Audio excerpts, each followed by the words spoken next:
Bonjour à tous, j'espère que vous allez excellemment bien. Aujourd'hui, on se retrouve pour faire le débrief des deux courses juniors et de la course espoir masculine. On va revenir sur ces trois contre-la-montre, les différents résultats, les résultats de l'équipe de France et les résultats des autres nations, voir qui a performé, qui a été un petit peu décevant, notamment du côté de la catégorie espoir. Il y a eu pas mal de surprises, donc on va revenir un petit peu sur tout ça. On parlera bien entendu du titre du côté des Français dans la course junior homme, et puis voilà, ça sera déjà le temps de parler du programme du reste de la semaine, notamment de mercredi et de jeudi. N'hésitez pas à vous abonner à la chaîne, à réagir dans les commentaires, à mettre un pouce bleu, à partager la vidéo sur les réseaux sociaux, notamment auprès de vos proches. Vous pensez que ça peut les intéresser? Dans les commentaires, n'hésitez pas à me dire qui vous a plu, qui vous a déçu. N'hésitez pas également, si vous avez les moyens et que vous voulez soutenir mon travail, mais seulement si vous avez les moyens, à faire un super funks. Si vous voulez également me soutenir, vous pouvez cliquer rapidement sur les miniatures, sur les notifications, parce que plus vous cliquez rapidement sur une vidéo, plus elle est mise en avant par YouTube. Et puis, vous pouvez, pour faire ça, eh bien, n'hésitez pas à rajouter la petite cloche, comme ça vous êtes au courant des dernières vidéos qui sortent sur la chaîne. On commence tout de suite. Donc, pas avec la première course que l'on n'avait pas débriefée, c'était bien entendu la course de lundi matin avec cette épreuve contre la montre junior homme que j'ai vu avec un petit peu de retard. Je l'ai vu hier soir, c'est pour ça qu'il n'y a pas eu de vidéo hier, parce que je voulais voir cette épreuve avec le titre de Paul Sexas qui s'impose donc devant deux Belges, Jasper Schauff et Mathis van Kerkhove. Paul Sexas qui n'était pas forcément le favori de ce contre-la-montre. Il est pour moi le favori de la course en ligne, mais pas forcément du contre-la-montre. Déjà parce que du côté des Français, on n'a jamais été très fort sur le contre-la-montre, qu'on n'était pas présent sur les contre-la-montre des championnats d'Europe. Donc, on manquait de points de repère sur cette épreuve-là. Et c'est vrai que autant avant le contre-la-montre chez les juniors, je rappelle qu'on avait des braquets limités, ce qui n'est plus le cas aujourd'hui, je crois. On est sur des braquets qui sont désormais limités, parce qu'avant c'était un 53-13, je crois. Je crois que c'était 53-13 le braquet maximum, et même désormais on a des braquets limités, ce qui a provoqué des différences chez les filles, parce qu'il y a des filles qui ont réussi à tenir le braquet et des filles qui n'arrivaient pas à tenir leur braquet à la fin, ce qui a fait des différences. Et Paul Sexas, qui a été très fort parce que c'était un parcours qui était tout plat, on sait que c'est plutôt un profil grimpeur, Paul Sexas. C'est là où il a eu ses meilleurs résultats ces derniers temps, et sur un profil plat c'était pas forcément évident pour lui, même s'il avait fait médaille de bronze au championnat d'Europe sur un parcours qui était très plat pour les garçons chez les juniors. Mais là on était sur un parcours plat de contre-la-montre et on se disait que les Belges, les Australiens seraient très forts sur cette discipline-là. Et Paul Sexas a réussi à véritablement s'en sortir. C'est sur la fin de parcours, parce que oui, pour des juniors, c'était un parcours assez long, que ça soit chez les filles et chez les garçons. Il y avait quand même 25 km à parcourir, ce qui était plus que les dernières éditions. Chez les filles aussi, chez les filles on était plutôt habitué à avoir 14-15 km, on était plutôt à 19, et ce qui a provoqué quand même des différences sur la fin de parcours. Et c'est là où Paul Sexas fait la différence, c'est qu'il a réussi à tenir les watts le plus longtemps possible. On sait très bien que chez les juniors, c'est pas véritablement une question de position, c'est pas une question d'aéro, parce que il n'y a pas encore eu un énorme travail fait sur l'aéro. C'est pas forcément une épreuve de pur spécialiste. On n'est pas encore hyper spécialiste d'une discipline encore chez les juniors. Vous avez des coureurs qui sont mi-punchers, mi-grimpeurs. Voilà, les spécialisations arrivent un petit peu après du côté du cyclisme. Vous avez des bons coureurs et des moins bons coureurs. C'est surtout le niveau intrinsèque qui fait la différence. Et en watts, c'est vraiment une question de watts et la question de tenir surtout ce watt-là, ce pic de watts le plus longtemps possible. Et c'est ce qu'a réussi à faire Paul Sexas par rapport à ses adversaires belges. C'est vraiment sur la fin de parcours où il arrive à en remettre un petit peu et ses adversaires n'arrivent pas à le faire. Et il était assez surpris à l'arrivée, parce qu'il disait... dès les premiers kilomètres, j'avais mal aux jambes. Au bout de 4-5 km, j'avais mal aux jambes. Je me suis dit, ça va être long parce qu'il en reste encore 20. Et il a réussi à en remettre un petit peu sur la dernière partie de parcours. Il a réussi à retrouver un second souffle, ce qui fait la différence par rapport à Jasper Schauff et Mathis Van Kerkhove. Matthias Jasper Schouff qui a longtemps eu le meilleur temps parce qu'il était parti dans les premiers concurrents de cette épreuve junior. Hein. Il faisait partie, je crois que c'était il y avait alors c'était lui ou Van Kerkhove? Il y a un des deux Belges. Ah, j'ai un doute maintenant. Si c'était Schoupp ou Van Kerkhove qui est parti le deuxième. Donc qui n'a pas eu de point de repère. Et ça a joué aussi, je pense, dans sa performance. Je ne sais plus c'est lequel des deux Belges qui n'a pas de point de repère. Parce qu'il dépasse le concurrent du Burundi. Qui part numéro 1 et ce qui fait qu'il s'est retrouvé tout seul. Donc là c'était un petit peu compliqué pour lui pour trouver des repères. Donc voilà, c'est ce qui a fait la différence. Alors Paul Sexas lui sera chez Decathlon, Van Kerkhove et Schouff sera chez Soudal, l'équipe de développement pour les 2 prochaines années. Donc lui qui avait déjà fait deuxième des championnats d'Europe junior. Et du côté de Van Kerkhove, lui ça sera la Visma Leasebike, l'équipe également de développement du côté de cette épreuve. Donc Mathis Van Kerkhove, bon voilà, de bons coureurs du côté de ces championnats juniors. Will Holmes, 4e, toujours se méfier des Australiens dans cette discipline-là. Vous voyez, c'était assez serré, hein, parce que 25 secondes pour Lorenzo Finn. Donc vous voyez, hein, 1 seconde au kilo, les 7 premiers sont dans la seconde au kilo, ce qui est assez rare presque maintenant du côté de la catégorie élite. Et donc avec un Will Holmes qui en perd un petit peu sur la fin. Hein. Voilà, lui, il a vraiment souffert sur la fin, Will Holmes, qui sera chez Jaiko Alula à partir de 2026. Et entre-temps, il ira chez Hagens Bermans Jaiko qui va devenir l'équipe de développement peut-être de la Jaiko Alula, la Hagen Bermans Axen.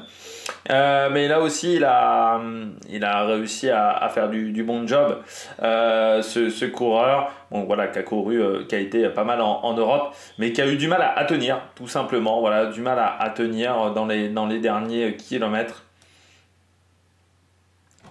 C'est là où ça a fait la différence par rapport à certains de ses adversaires, c'est-à-dire sur cette capacité à tenir les cadences dans les derniers mètres. Ensuite, on retrouve un Néerlandais, c'est de nouveau dit, Albert Virten Philipsen,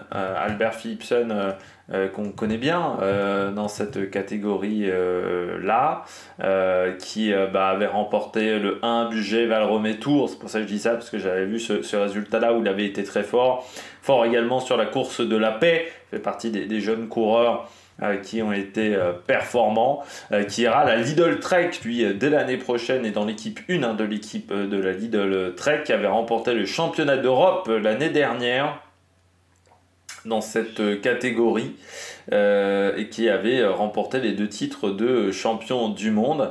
Il avait été également performant du côté du VTT, donc Albert Philipsen, qui lui prend la 6e place de ce chrono. Petite déception pour lui même, mais voilà, il a eu un calendrier de course assez chargé, le Danois, donc peut-être un peu moins de travail sur le contre-la-montre. Et puis ensuite on retrouve Lorenzo Finn et Just Pedersen, voilà.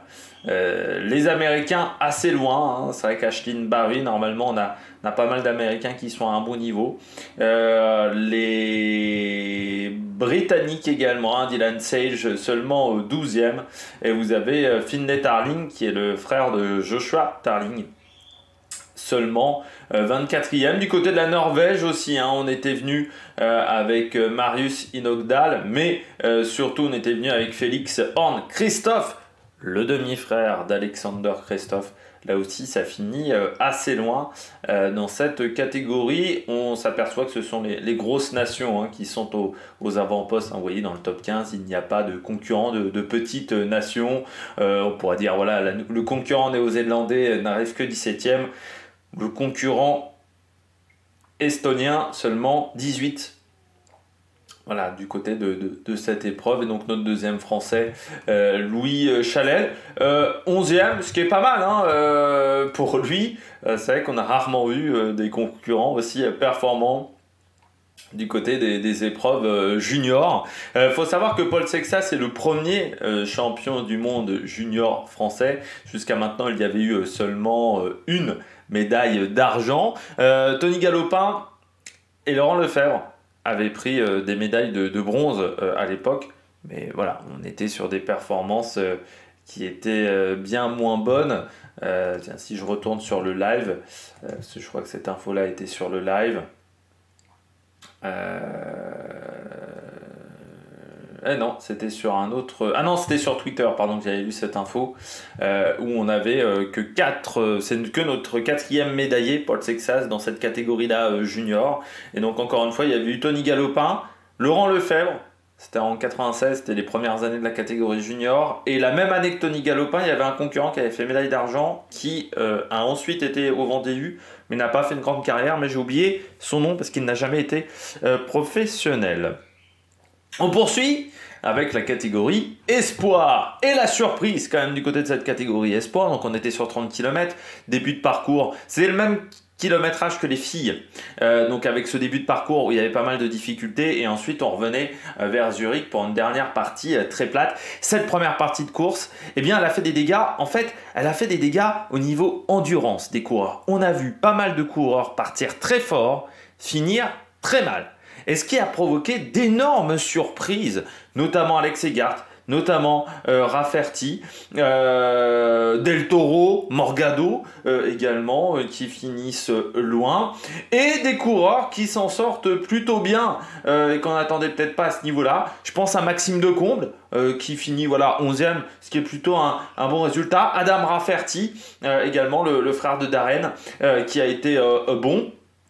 Mais il y a eu voilà, des grosses surprises du côté de cette épreuve. Allez, on commence avec la victoire, le titre d'Ivan Romeo, qui a mis une plâtrée à ses adversaires dans la dernière partie. Là où il fait l'écart, c'est sur la dernière partie de course. Parce qu'en fait, Ivan Romeo, jusqu'au deuxième intermédiaire, il y a 4-5 secondes d'avance sur ses adversaires. Ensuite, 32 à l'arrivée. C'est-à-dire que sur les 10 derniers kilomètres de course, il a mis 30 secondes à tout le monde.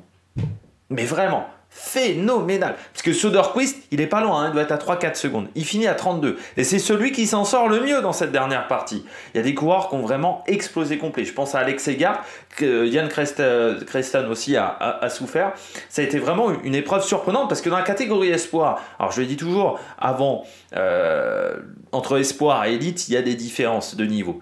Au niveau des rouleurs, c'est encore une catégorie, il faut avoir un petit peu d'expérience. Même Remco Evenepoel, avant de dominer véritablement du côté du contre-la-montre, il lui a fallu quelques années pour vraiment bien se connaître au niveau de la gestion de course, et c'est ce qui manque souvent à ces coureurs-là de cette catégorie-là. Je pense notamment toujours à Michael Berg, mais vous avez les Knessoun qui ont été très forts chez les espoirs, qui n'ont pas réussi à performer chez les concurrents élites. C'est toujours un petit peu compliqué. Cette catégorie-là, il y a souvent des surprises. Et là, Ivan Romero, quand on le voit partir, il part d'Ossard 22 ou 23, hein, donc il part assez loin des derniers. On ne se dit pas tout de suite, tiens, Ivan Romeo, même si on sait que c'est un bon rouleur, c'est un coureur espagnol quand même. Donc les Espagnols sur le contre-la-montre, bon, c'est comme les Français, c'est compliqué, c'est pas exceptionnel ces dernières années en termes de résultats. Au niveau national, bon, on a... tiens, si tu prends la catégorie élite, le premier espagnol, il est en dehors du top 15, je crois, hein, cette année. Hein. Donc c'est un parcours. C'est pas une spécialité du côté des concurrents espagnols. Et là, Ivan Romeo a vraiment tenu sacrément la cadence sur cette épreuve-là. Donc on ne s'attendait pas à un titre d'un concurrent espagnol. C'est vrai qu'Ivan Romeo, même au niveau des courses auxquelles il a participé avec la Movistar, même si c'est un coureur qui est passé par Agence Berman Axeon, bon, jusqu'à maintenant... Voilà, il fait 30e sur le Rallye 8 Tours, sur le Tour du Burgos, bon, c'était un petit peu mieux, 7e, mais sur un parcours qui était plus court. Au championnat d'Espagne, dans la catégorie élite, il ne fait que 6e. Donc vraiment, on ne s'attendait pas à ça, mais il l'a dit en interview, ça fait depuis 15 jours qu'il vraiment passe ses journées avec son père à préparer ce contre-la-montre, à repérer le parcours, à vraiment à être à fond sur le parcours. Et il savait donc que cette dernière partie de course allait être compliquée.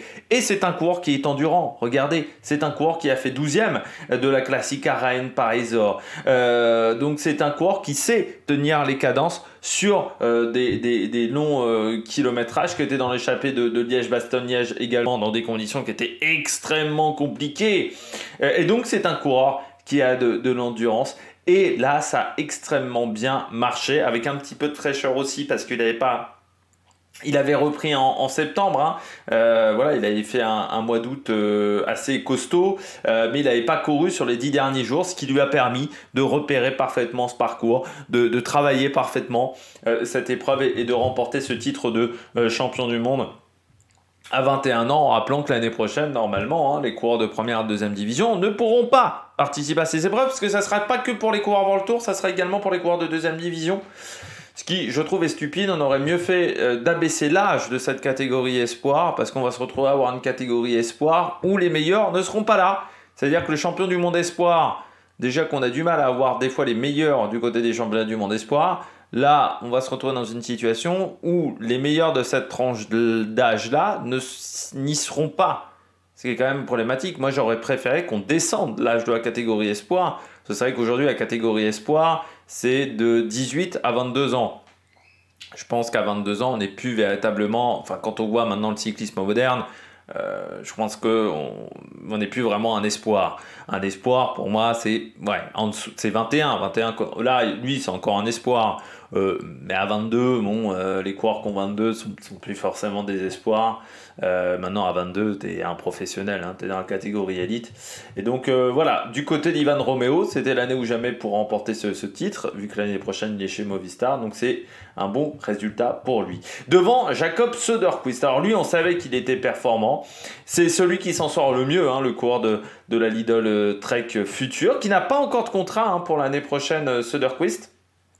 Mais on savait qu'il avait déjà été bon sur un parcours équivalent au championnat d'Europe. Donc ça a été important aussi, je pense, pour Söderqvist. C'est de tenir la cadence au niveau des championnats d'Europe. Il s'en était bien sorti sur la fin de course et il a réussi à tenir la cadence également sur ce parcours, Söderqvist. Donc voilà, c'était vraiment intéressant pour lui. Il avait remporté également le contre-la-montre du Baby Giro, donc on savait qu'il était très fort sur ce type de parcours, très bon également sur la Flèche du Sud, du côté des jeunes coureurs. On l'avait vu également remporter le Tour de Bretagne cycliste. C'est une belle année hein, pour Söderqvist, et cette deuxième place au championnat du monde, il est tombé encore une fois sur meilleur que lui. Mais lui, il a tenu son rang, ce qui n'a pas été le cas de tout le monde sur la fin de course. Bon voilà, après, il est tombé sur plus fort que lui, sur un mec qui avait vraiment repéré le parcours. La différence aussi, c'est que Romeo n'avait pas fait les championnats d'Europe, ce qui était peut-être la bonne idée de ne pas faire les championnats d'Europe pour bien repérer le parcours et ne pas être obligé de préparer deux objectifs en même temps. On voit Paul Sexas par exemple, il est champion du monde, mais il n'a pas participé au chrono des championnats d'Europe. Peut-être que de ne faire qu'un chrono était la bonne idée du côté d'Ivan Romeo. Mais voilà, il n'y avait rien à faire du côté de Söderqvist. Et puis on retrouve ensuite Jan Christen qui pensait ne pas monter sur le podium pendant très longtemps, parce que c'est vrai que vous aviez Alex Segart qui partait dernier. Donc c'est vrai qu'on pensait au deuxième intermédiaire qu'Alex Segart allait tenir la cadence et réussir à tenir face à Söderqvist, notamment Ivan Romeo, surtout qu'il n'avait pas l'air de craquer visuellement. Mais il a vraiment explosé sur la fin avec Segart et Jan Christen qui était parti avec d'énormes intentions. Hein. C'est vrai que les premières relances du Suisse étaient assez impressionnantes. Il est parti extrêmement motivé à domicile, peut-être une chouille trop, ce qui fait qu'il a un peu souffert sur la fin. Mais par rapport à Alex Segart, c'est rien du tout, parce que le Belge, qui était archi favori, il faut bien le dire, de ce championnat du monde du contre-la-montre espoir, on ne voyait pas qui pouvait véritablement battre le Belge, à part peut-être un Del Toro, ou un coureur d'un haut niveau du côté d'un Del Toro, d'un Morgado peut-être, ou encore des coureurs World Tour, mais même Romeo faisait pas partie du tout des favoris dans cette optique là. Eh bien Alex Segart, lui, il a explosé sur la fin. Et c'est pas la première fois que ça lui arrive à Alex Segard, parce que quand Milesi est champion du monde, il a déjà du mal à tenir sur la fin. Alex Segard, c'est dans la dernière portion que Milesi remporte le titre par rapport à Alex Segard.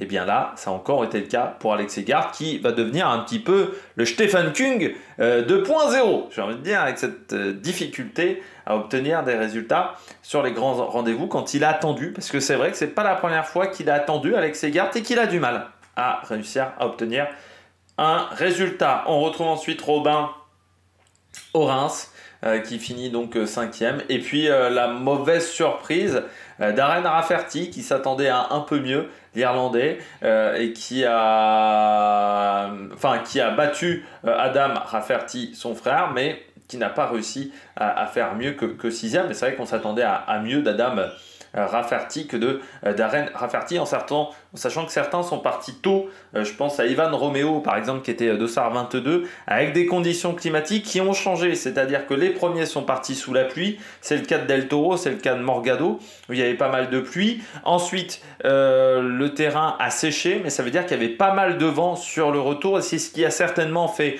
ces écarts entre Ivan Romeo et certains de ses adversaires. C'est que sur la fin, je pense qu'il y avait pas mal de vent de face, même si on n'a pas eu trop les informations par Jackie Durand. On a Niklas Behrens qui prend la 7e place, c'est bien pour les Allemands. Ça va leur donner un petit peu de confiance, on va dire, dans ces catégories-là, où ils ont eu une époque où ils dominaient, et puis c'est un petit peu plus compliqué aujourd'hui, même s'il y avait eu le titre chez les juniors d'Emile Herzog, qui a un peu disparu, Emile Herzog, en passant, par rapport à Morgado, parce que les deux sont de la même génération vraiment. Donc voilà, Niklas Behrens qui est dans l'équipe Lidl Trek Future pour le moment, qui était 2e des championnats d'Europe sur la course sur route, 8e sur le chrono. Donc voilà, il est au niveau de son chrono du côté de cette catégorie espoir. Et puis on retrouve Arten Schmidt, le coureur d'Ineos, Wesel Maurice et Adam Rafferty. Premier français, donc Maxime Decomble, le coureur qui sera l'année prochaine du côté de la Groupama Développement, avant d'arriver dans l'équipe Groupama 1 en 2026. Et bien Maxime Decomble, qui s'est un peu révélé sur le contre-la-montre cette année, qui va finir 11e de cette épreuve. Lui qui ne s'attendait pas à être aussi bon sur le contre-la-montre. Voilà, il s'est un peu révélé sur le tard dans cette discipline-là. Et puis on retrouve donc Del Toro qui est parti dans des conditions humides, qui je pense a pas pris plus de risques que cela dans la descente. Ça lui coûte un petit peu cher. Et puis on retrouve ensuite Rakani, Patrick Eddy et Arthur Blaise, le deuxième français, qui finit devant Rasmus Sjöberg Pedersen, le jeune coureur de la Decathlon AG2R, qui finit 16e devant Andrew August, Ben Wiggins. Là aussi, les Britanniques, pas forcément hyper performants, alors que le chrono, normalement, c'est leur discipline de prédilection. Fabien Dice, qu'on a vu, qui était parti dans les premiers. Et puis Morgado, 23e. Bon, il a relâché un petit peu son effort. Il a vu qu'il n'arrivait pas chercher les meilleurs. Et il n'a pas essayé de se mettre dans le mur. Nicolas Vinokourov, 32e, qui est parti assez tôt, Vinokourov, également en 3.04. Et puis Marquette Bellocchi, 35e, du côté des grands noms de cette catégorie. Du côté et Michael Léonard, le jeune Canadien, qui finit seulement 49e.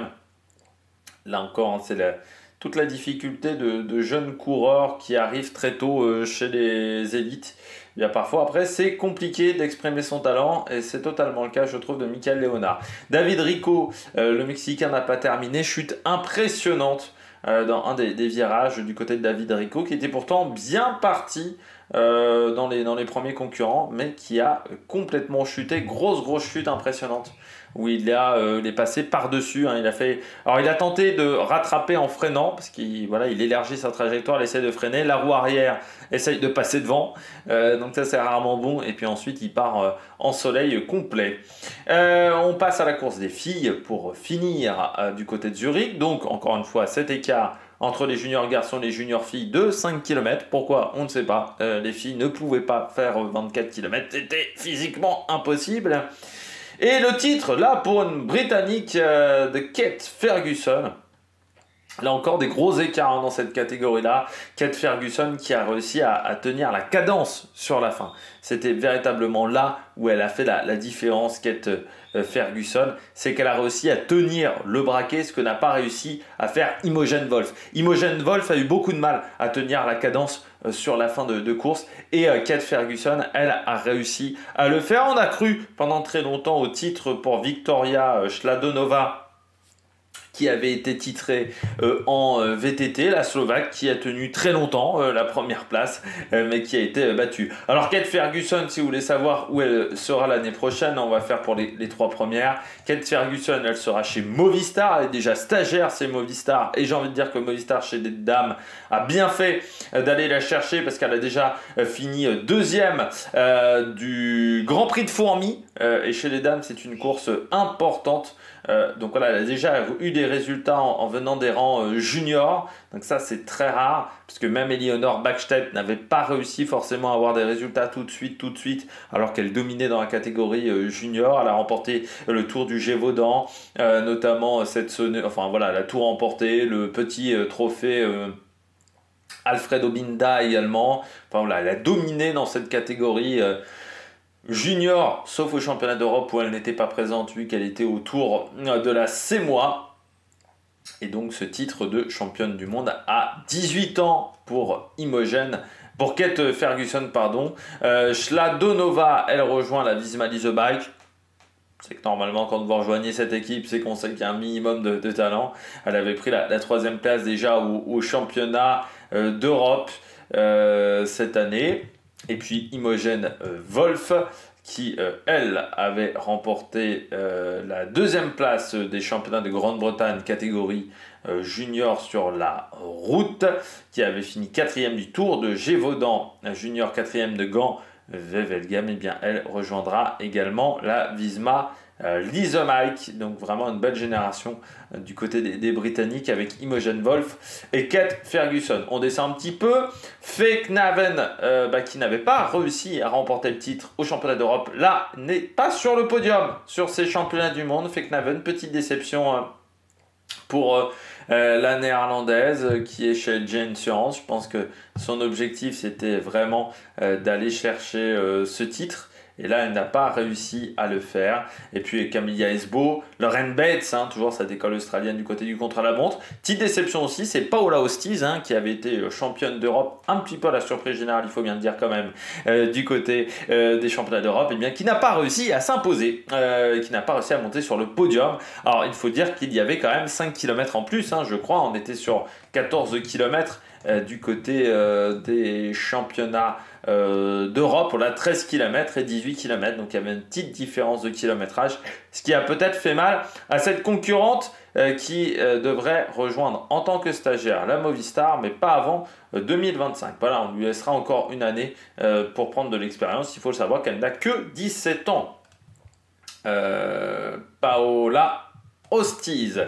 Et puis on redescend avec encore une Allemande dans le top 10 et Amandine Muller, la première des 2 Françaises, qui prend la 12e place. Célia Géry, elle 18e. Alors le fait de ne pas avoir participé au championnat d'Europe, ça a peut-être eu des conséquences pour ces 2 jeunes filles. Amandine Muller, qui finit donc 12e, qui n'a pas réussi à rentrer dans le top 10 pour cette jeune concurrente française de 17 ans. Et puis Célia Géry, là aussi, qui sera à la FDJ Suez l'année prochaine, n'a pas réussi à faire mieux. Mais là encore, il lui manquait peut-être un petit peu d'expérience sur ces longs contre-la-montre, sur ces contre-la-montre un petit peu plus longs de championnat d'Europe et du monde. Donc voilà pour ces 2 jeunes filles du côté de l'équipe de France. Bon, on rappelle le programme à partir de demain. Alors déjà en termes de vidéo, il va y avoir le Tour de Luxembourg. La dernière étape avec